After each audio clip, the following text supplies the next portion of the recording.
Hi everyone, it's Aga from EurekaCrystalBeads.com and I'm here with another fun beading video for you. Before I get started, just a quick reminder to check out the rest of our channel, and if you like what you see, hit that subscribe button and the little notification bell so you always know when we're posting new content.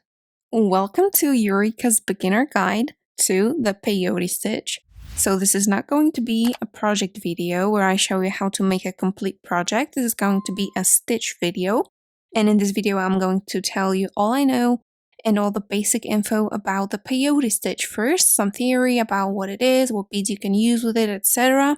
What types of peyote stitch we have. I'll show you some examples, and then I'll show you how to do it on a basic example. And I'll also show you different tips and tricks. So it's worth watching till the end of this video because I'll be showing you some nice tricks that you can use while doing jewelry and other stuff with peyote stitch. So if you're someone who is just starting their peyote journey, or if you want to refresh your memory a little bit to remember how wonderful a stitch peyote is, this is a video for you, and let's get started. So the peyote stitch is a basic beading stitch that looks like this. It usually comes in a flat form, but not always, because there are many types and styles that I'm going to talk about later on. Just a quick fact, did you know that a different name for the peyote stitch is gourd stitch, and both of these names come from Native American culture and have been used in the Native American church for different ceremonial and spiritual purposes as well, but also in everyday life. However, the stitch itself has been found all over the world throughout many different cultures, for example in ancient Egypt. It's a great stitch, very versatile, and used for many different purposes and in many different pieces of jewelry and decor. Now, what are the different types or styles or kinds of the peyote stitch? Well, the basic distinction can be made between a 1-drop peyote stitch and 2-drop peyote stitch. So 1-drop peyote stitch, which is mostly used, although the level of difficulty is pretty much the same. This is, for example, 1-drop or single-drop peyote stitch, where you weave in one bead into your design and then go on and then weave one more bead. And 2-drop peyote stitch is where you weave in 2 beads at once. It can be also 3, so that will be 3-drop peyote stitch, and the effect is very different and very nice as well. But this is single or 1-drop peyote stitch. Another distinction can be made between odd count and even count peyote stitch. So this, for example, as well as this ring, are odd count peyote stitch because they have an odd number of beads in a row. This one has 2, 4, 6, 7 beads in a row. So it's an odd count peyote stitch. And this one is an even count peyote stitch because it has 6 beads in a row. And these are quite different because it's much easier to do an even count peyote stitch than an odd count peyote stitch, because with an odd count, although you have this middle bead, so you can do, for example, a line throughout the middle, or this heart shape, or a diamond shape, or any other symmetrical shape, or a shape that has something in the very middle. But you have to kind of perform a special turnaround procedure, so to speak, to get around, while in even count peyote stitch, it's very easy. Another distinction that we can make is flat peyote stitch. All of these are flat, but there's also tubular peyote stitch, where you start off at the bottom of a tube, and you can do it around an object, or you can just do it up a pencil, for example, and then take the pencil away. So you have like a hollow tube that you use for a necklace or something like that. There's also freeform peyote stitch, and we have a pretty nice video on that, so make sure to check that out. This bracelet is also part of freeform peyote stitch, although it's not freeform, but you have these rows of peyote just hanging around out there with different sizes of beads. So it's not exactly free form, but it's not exactly flat. So this shows how versatile the stitch can be. Now, what beads can you use for peyote stitch designs? Well, I'm of the opinion that if you put your mind to it, you can use just about any beads. Like in here, I used Super Duo beads, and this is a peyote stitch pattern. So you can use, well, maybe not all sorts of beads, but there is a way to use really many kinds of beads in the peyote stitch. But in its most basic form, peyote stitch uses seed beads. So all sorts of round beads, and I'm speaking 15 O's, 11 O's, 8 O's, 6 O's, whatever you want. You can make peyote stitch with bugle beads, but the most satisfying effect you get when you use cylindrical beads, such as delicas, Miyuki delicas, or Toho treasures, or Toho Icos, which are the most even bead with the largest hole. So I do recommend that. I've also heard that Toho Icos are the most durable ones, so they will hardly ever break. And I do encourage you to, once you've mastered the technique, to try out the peyote stitch with different beads so that you can find some maybe new beads that you like in this technique and have some fun with it. Okay, now I've told you a little bit about the beads. Now, when it comes to thread for peyote stitch, basically any thread is good, but it also depends on what effect do you want to get. For this ring, as you can see, it's pretty stiff. So if you care about this effect that when you push it like that, it kind of stays, you want a little bit more of a stiff effect, or you want earrings that will be kind of stiff and keep their shape at least a little bit, you want to use Fireline or any sort of braided polyethylene thread. They are quite a bit more stiff. However, if you want to achieve a more supple effect like this bracelet, look at it. It's so nice to the touch. I could just touch it all day long. It's so nice. It's so pleasant to the touch.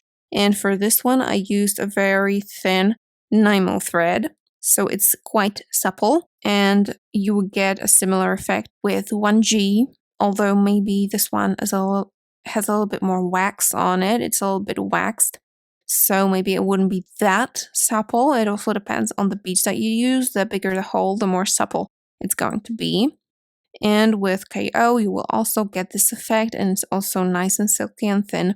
So I do recommend that one as well. So whatever you have, basically, as long as the thread is thin enough, you can use it for peyote stitch. Or if you're doing 3D peyote or freeform peyote like here, you might want to get this kind of a stiffer effect. So for this one, I used Firelight, and it's a little bit more stiff and keeps its shape a little bit better. Now, what can you use this stitch for? Well, the possibilities are maybe not endless, but very, very numerous. So as you can see, bracelets are a go-to, especially if you're just starting. You can make a bracelet, it's just like a long rectangle, so you won't have a problem with that. And rings are also a great idea, and we actually have a tutorial for both an odd count ring and an even count ring on our channel, so make sure to check these out. And this will be great for beginners, but you can also make different things with a peyote stitch, like a bail for your pendant. Here I have this bail in the form of a tube, which I made by making a long rectangle and then zip it up together into a tube. Another way you can make a bail with this stitch is like this. This is a very easy and quite a popular pattern that you can use to make a beaded bail. It has the peyote sections right there. You can of course use the stitch to bezel a stone. Here I have like two cabochons that are stuck together, and I made like a sort of a ball with them. And I used a peyote stitch to kind of bezel them. So you can also bezel in many different ways your cabochons, either on a foundation or just with beads. Here I have some bead embroidered peyote setting for the stone. So as you can see, you can use it for that as well. You can use peyote around objects. So you can peyote around your pencil or your pen. With the peyote stitch, you can also create just bits of pictures. If you want, you can create huge pictures, you can design various designs and just make them and put them on earrings, just in frames. You can make ornaments with them, you can make home decor with them, and you can even make a toggle clasp, a beaded toggle clasp with a peyote stitch. Let us know in the comments if you want a tutorial from us. It's also quite a popular pattern to use. Okay, now let's finally get down to the technique. And if you're just starting, you might want to start with bigger beads or even cube beads from Toho so that it's easier to see what you're doing, where you're at, and to hold your work. But Miyuki Delikas and Toho Treasures are definitely more satisfying as they're just pop into place. So that's what I'm going to do, because we can of course zoom in so you're going to see pretty well what I'm doing. One little tip for the start: you can get yourself a quick start, and these are little cards that you can get to start your peyote stitches a little bit more comfortably. And it's not only for beginners. You can just use it if you don't like starting the peyote stitch, because it can be quite challenging, especially if you're using many beads. So I recommend that. I don't have one right now, so I'm just going to show you how to start with that one. Okay, so let's get you a little bit closer here, and I'll show you how to do even count and then odd count peyote stitch, the basic ones. Alright, so I'm going to be using a 1G thread, and a quick non-peyote tip is when you want to thread your needle more easily, you can just put the thread tightly between your fingers and kind of put your needle onto the thread. And once you get it and get used to it, it goes pretty fast. Typically for the peyote stitch, especially if you're making a bracelet or a larger pattern, you're going to need a lot of thread. But I'm also going to show you how to finish it off in the middle and weave it in, and how to start a new thread. So I'm not going to pick up a lot. You might want to start with a stopper bead. So I'm going to use this blue stopper bead, and what I'll do, this is just a regular bead by the way. So what I do is I go through it twice in the same direction, and it should just stop my beads but also slide on the thread just like this, so I can move it around a little bit. Okay, so let's start up for even count peyote stitch. I'll start with 8 beads and I'll alternate so that you can more clearly see what I'm doing. So I have 8 beads in these absolutely vibrant colors that I would normally never use, but you'll be able to see what I'm doing with them. So these are actually my 2 first rows, because as you'll see, one row in this case is going to be 4 beads. How is that possible? Well, first I'm going to pick up pink bead, or is it salmon orange?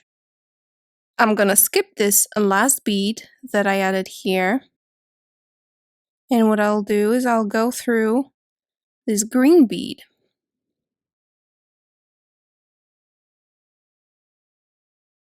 They're going to start off arranging themselves in this way so that they're lined up. Now I'm going to pick up another salmon bead, because I'm going to add one on top of this, and this is going to give me stripes in my bracelet or whatever I'm making. And again, I'm going to skip this salmon bead and go through the green bead, so I'm going into every other bead that I added. And now as I pull on my thread, this is what happens, and they start arranging neatly on top of one another. So another salmon bead, and I go into the green bead.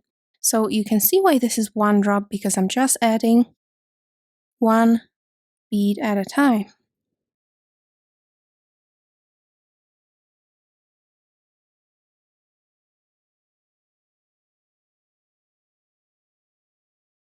another one, and this is going to be the last one in this row. So I'm going through the last green bead. I'm going to tighten it up a little bit.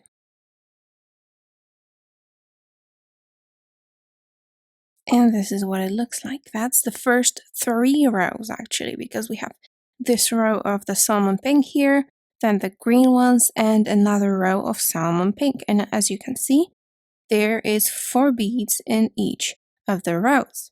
Now a cool trick that I've picked up, and let me share it with you as well, because sometimes when you continue with your work, especially with that 4th and 5th rows, the work may kind of shift a little bit because there's just one bead here in the middle, so you may accidentally go into the 1st row instead of the 3rd.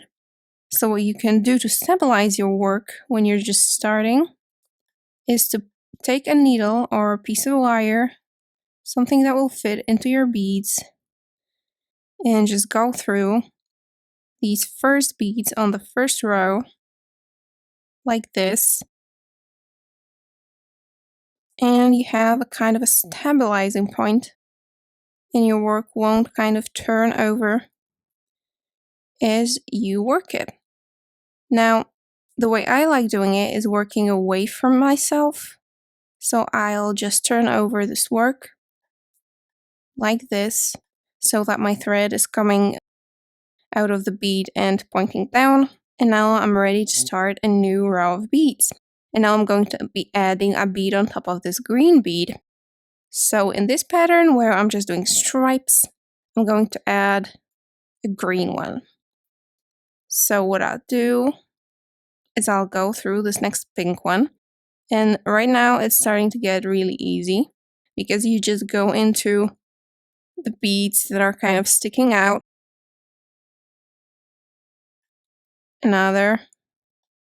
So I'm going into the pink beads because they're the ones that are sticking out.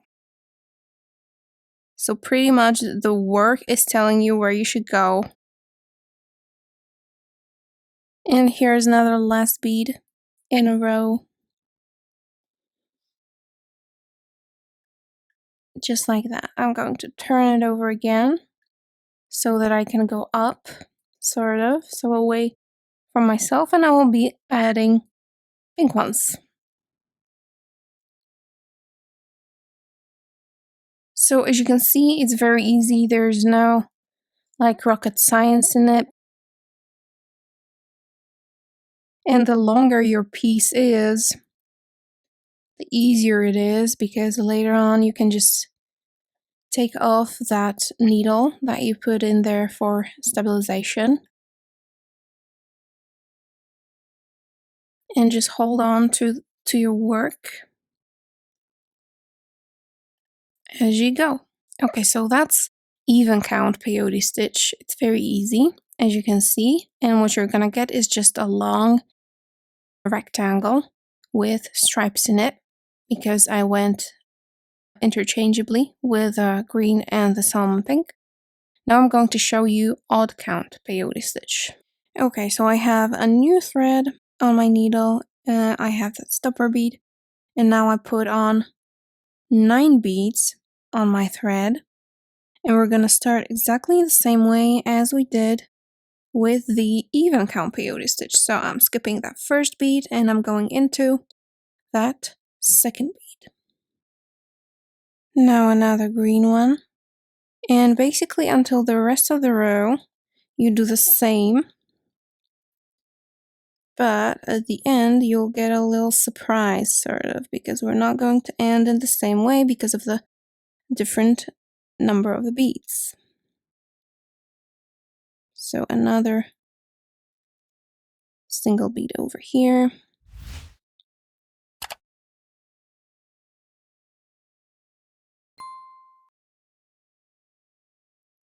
Okay, so I've reached this last bead, and now I kind of don't have any other next bead to anchor this last bead in the row to. So what do? In this turnaround, you're going to have to make every other row, because when we're going to go back, as you can see, the last bead I'm going to be adding here, and I'll just normally go through this one. But in here, it's a little bit more tricky. And that first turnaround is a little bit different, so what I'll do is I go straight into this bead over here. So what I want is, let me just maybe slide the bead down and show you. What I want is this bead to stand up right next to this one. So what I gotta do is I gotta turn back and go through these 3 beads here, so kind of diagonally. This is where I am. And now, in order to start this next row, I have to be coming out of this new bead here.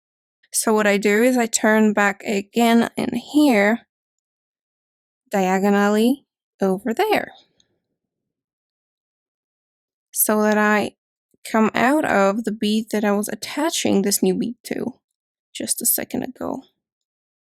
And I'm gonna go back over through this one, and I'm ready to start my new row. Again, and now I can use my little trick and put a spare needle through the beads in that first row to add more stability and to have something to hold on to. And I can start this new row. Let's just make it striped again. So I'm adding the salmon ones.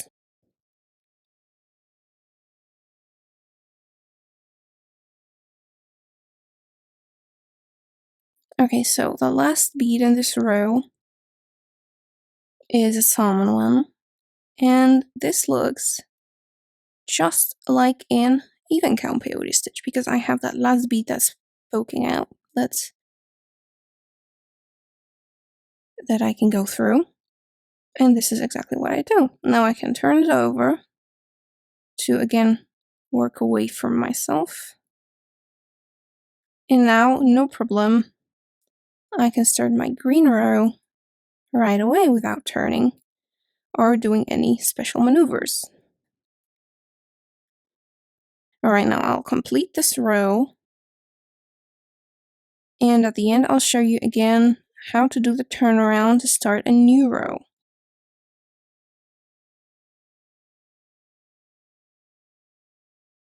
Again, I don't have a bead that I can anchor this last bead to.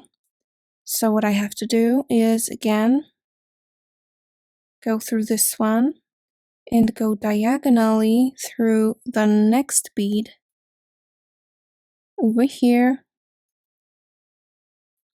And once you're further on in your design, you can go whichever way. What's important is that you turn back by going into the next bead and coming out of that bead that you kind of anchored your new bead to.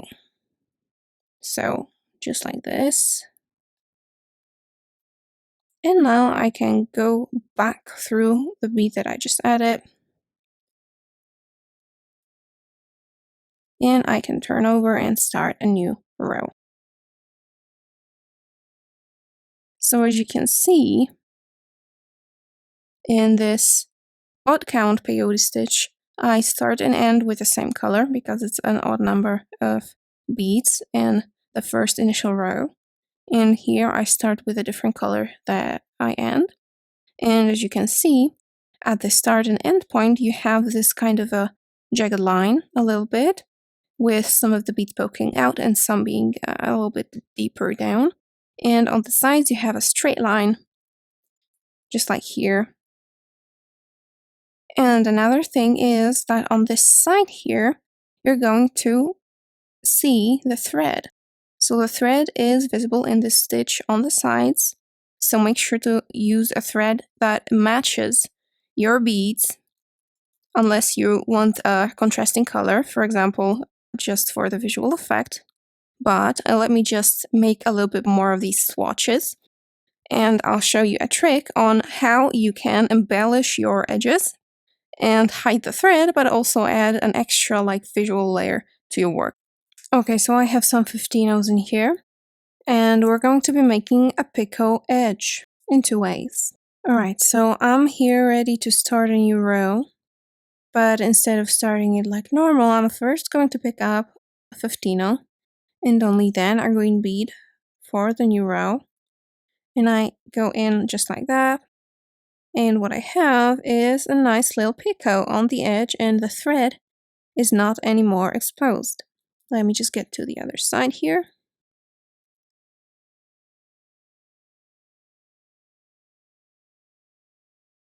And let's do the same thing. So the salmon pink row now. And another picot.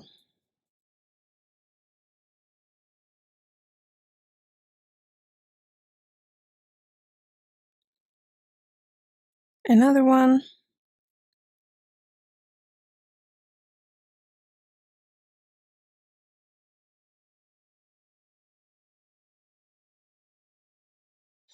And another one.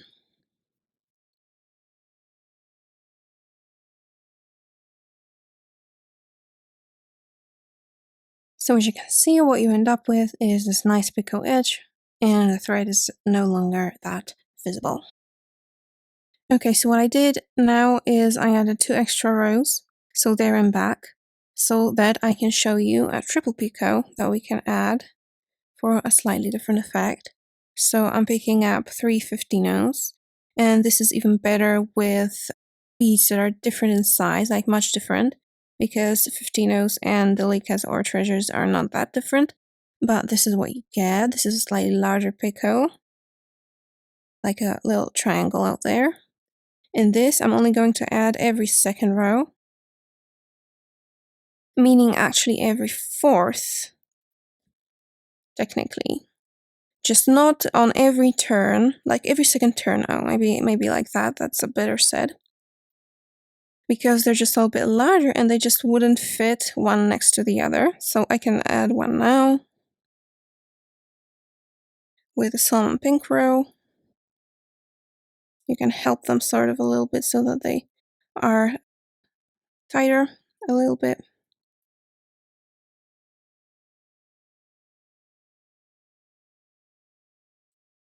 Now I won't be adding another one in here because that will be kind of too close and that will just create a little bit of a wavy pattern. And I want it to be nice and flat, so I'm just going to go there and back without any picots.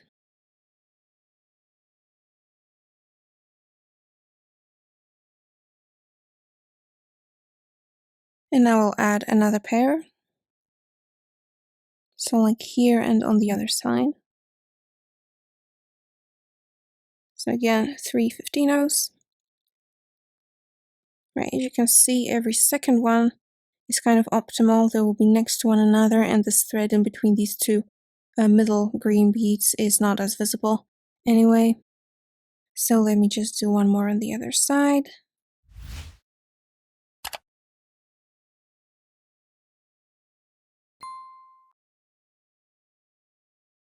And that's what it looks like. I really like this second version of the picot edge. It really looks nice. Imagine like a single color in the middle, or even a more narrow strip. And then this picot edge, imagine like a black ring with a silver picot edge like this. That would look so nice. Okay, let me just make my swatch a little bit bigger. Okay, so my swatch is a little bit bigger. I added 2 rows.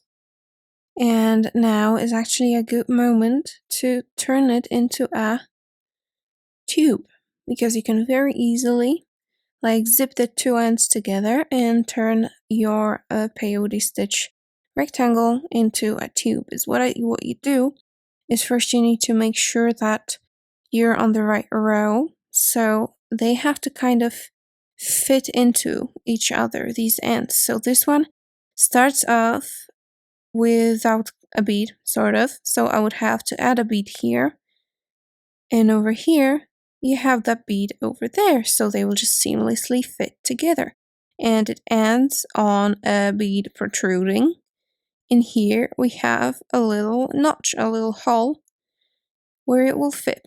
So what I do, if it's larger, you can put your finger inside or put it on something.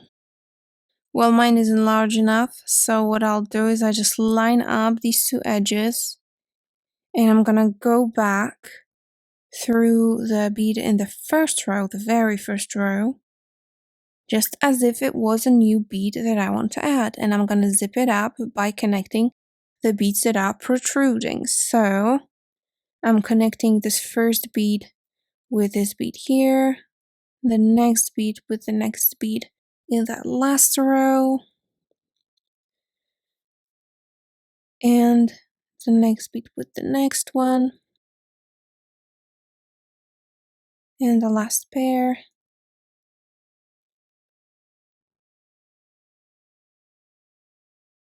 And what you'll see, let me just take that apart a little bit.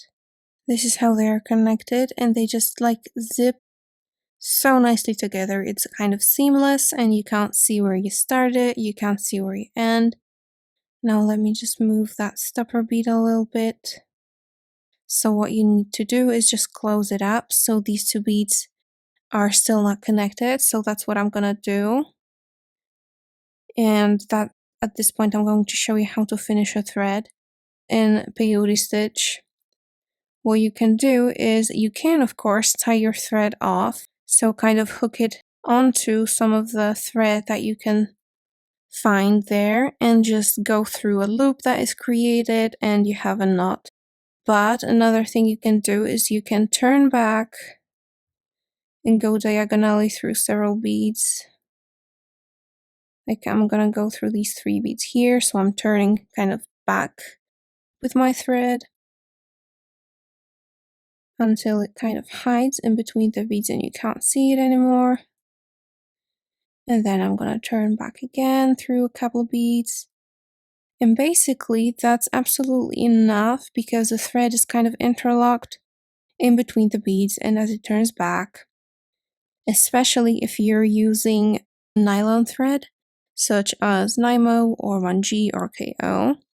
And basically if you go back, turn back like 3 or 4 times, that should be enough to lock the thread, especially if you weave in the beginning as well. In the very same way, you can add on new thread.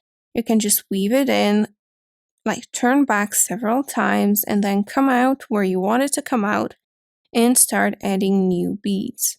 So that's a very easy and cool thing about peyote. Another one. Okay, what I want to show you now, I made this swatch with 8 O's here for you. What I want to show you now is how you can like manage the edge a little bit, because as you can see, the edge at the beginning and the end of your bracelet or whatever you're making is going to be kind of, well, 1 bead up, 1 bead down, 1 bead up, 1 bead down, so it's not even. So what you can do is you can use these spaces like I did here to add like a jump ring or a closure or something like this. Oh, and I didn't show you can use the tube technique to kind of make more of the bracelet and then roll it over and seamlessly weave it in. If you have like a closure like that, or you want to put it on something that has like this slit. But a trick that I want to show is how to like make this edge a little bit more straight. Is you can use smaller beads. I'll try using 215-0s to sort of fill in these gaps so that the end is a little bit more even. So I'm gonna put 2 15-0s in between there, so it's obviously I could have chosen a better color, but this is just to show you that you can get like a straighter edge if you need it, like this with smaller beads. So that's a useful tip. Okay guys, that's it in this beginner's guide to the peyote stitch. Make sure to check out our channel for fun project tutorials using this technique. And visit eurekaCrystalBeads.com for any supplies and materials and beads that you might need for this stitch.